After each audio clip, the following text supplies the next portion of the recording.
En Chile, aun cuando para muchos la sola idea de una fuerza de oposición era prácticamente imposible, los estragos de una fuerte crisis económica hicieron que la oposición finalmente se tornara una idea concebible en medio de tal régimen de terror.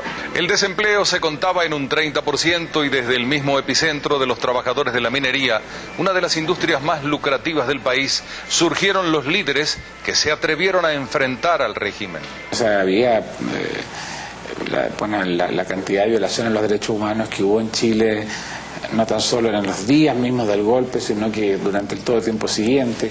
La DINA, la policía política, operaba con todo, torturaba y mataba gente, asesinaba gente. Tenían que recordarse que se hicieron atentados en el exterior, se hicieron un atentado en una plaza de Washington para asesinar al ex canciller de Chile, o hacer un atentado y volar un auto en Buenos Aires para asesinar al ex comandante en jefe de las Fuerzas Armadas en el momento del golpe. Había una situación, por lo tanto, de represión muy dura y que se hacía notar. Y lo mismo dificultaba lo que eran la capacidad, digamos, de quienes estábamos en la oposición, que en ese tiempo era más bien disidencia, de poder actuar. En 1983, una grave crisis económica aumentó la tasa de desempleo al 30%. Como los chilenos sentían que ya no tenían nada que perder, la oposición abierta al régimen se vuelve concebible por primera vez. Las primeras señales de oposición aparecen en el corazón de la economía de Chile, en las minas de cobre de los Andes.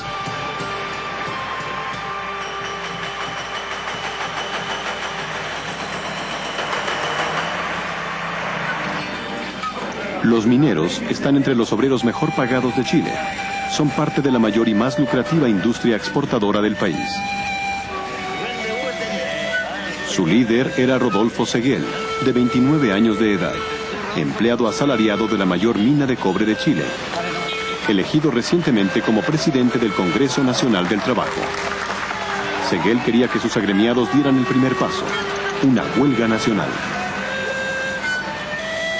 10 años y nadie había salido a la calle. Había que conocer qué reacción tenía el país o si el país se atrevía. Nuestra intención era abrir los ojos y decir que era posible hacer algo. Yo creo que sí. Nuestra intención final fue esa.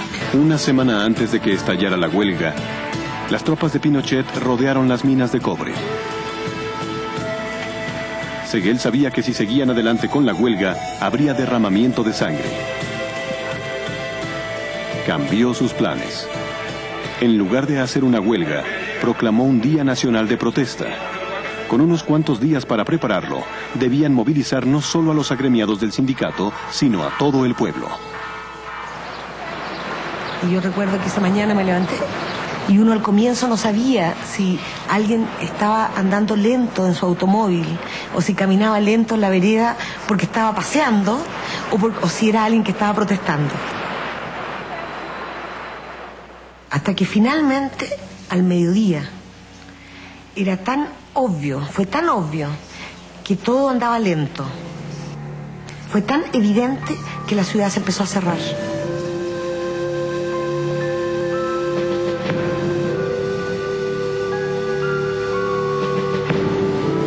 Al caer la oscuridad, nadie sabía si el acto final de protesta pública tendría éxito.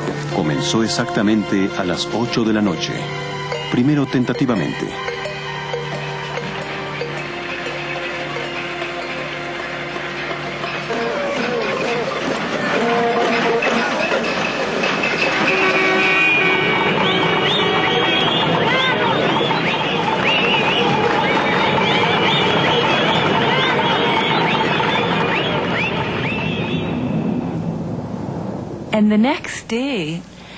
Al día siguiente, todos decían, ¿qué hiciste anoche? ¿Lo viste? Sí, estuve afuera golpeando mis ollas y cacerolas junto a mis vecinos. Así que había una intensa y súbita sensación de complicidad en una sociedad donde cada ser humano se había convertido literalmente en una isla entera. Y el día siguiente que termina la protesta, en la primera reunión nosotros acordamos hacer una protesta todos los meses. Y eso lo hicimos durante 9, 10 meses, todos los meses una protesta, todos los meses. Y fue el caos para la dictadura militar, porque nosotros no hacíamos protestas con armas. Si nos golpeaban, nos golpeaban. La gente misma me dio la fuerza para seguir trabajando.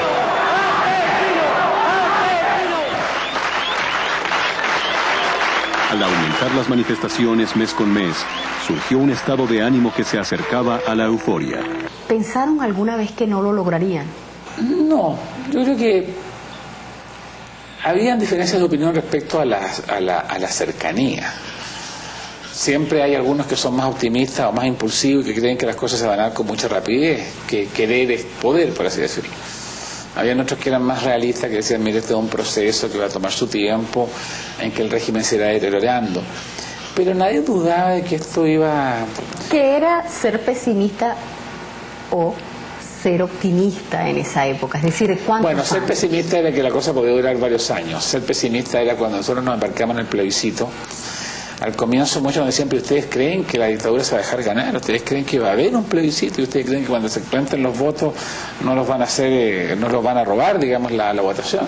Tanto le preguntaban que al final terminaba la reunión que estaré correcto o no.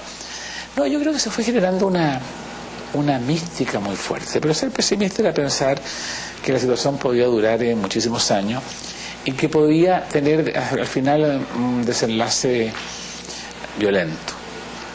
Y a Dios gracias, yo creo que eso es obra de todos, de los que estuvimos en contra de la dictadura, pero también de algunos que la respaldaban, que permitió una salida democrática y en paz, que era muy importante y que en estos tiempos es muy importante.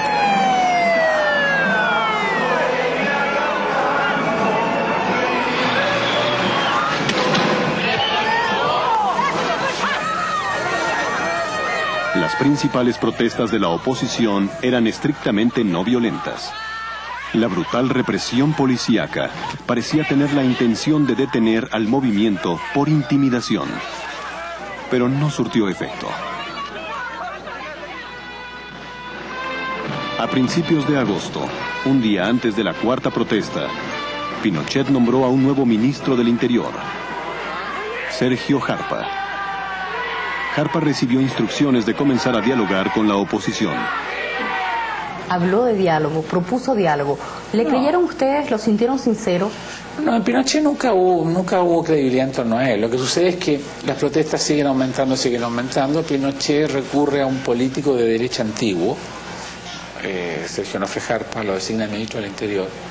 Él tenía una determinada credibilidad, había muchos de los nuestros más antiguos que lo conocían, de haber sido compañeros en el Parlamento con él, y él abre un cierto diálogo.